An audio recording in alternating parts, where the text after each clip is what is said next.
Desa Bukti di Buleleng ditetapkan sebagai sentra pengembangan budidaya pisang. 3 hektar lahan sudah dibuka untuk budidaya pisang yang kini sudah siap dipanen. Desa Bukti dipilih karena sebelumnya ditemukan banyak lahan kosong yang tak dimanfaatkan.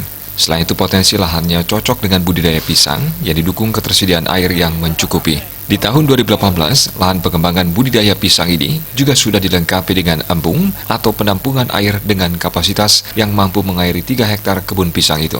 Selain itu di Desa Buk, potensi produksi pisang di Buleleng juga dikembangkan di Kecamatan Krogak seluas 40 hektar. Namun sejauh ini kendalanya terletak pada bidang pemasaran yang belum optimal. Khusus di Desa Bukti, sebanyak 7 kelompok tani di Desa Bukti sudah melakukan penanaman pisang melalui dana desa sebanyak 5.000 pohon dan tahap kedua sebanyak 4.000 pohon pisang dari berbagai varietas. Bali itu rata-rata ya 10 ton per minggunya sudah bisa terserap. Kemudian untuk itu yang buah meja itu yang kapinde sama dengan pisang sari. Kemudian ada juga pisang sereh ya, raja sereh ya, biu susu ya. Lahan pertanian marginal istilahnya ya seperti bisa kita sulap untuk menjadi bisa ditanami oleh tanaman-tanaman yang mempunyai nilai ekonomi tinggi. Salah satunya dengan pisang, kemudian kacang tanah, kemudian buah-buahan yang bernilai ekonomi.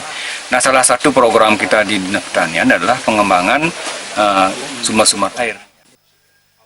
Ada 3 kategori pohon pisang yang akan ditanam, yakni untuk bahan olahan, bahan banten untuk upacara agama, dan buah meja untuk dikonsumsi. Komang Yuda, Bali TV.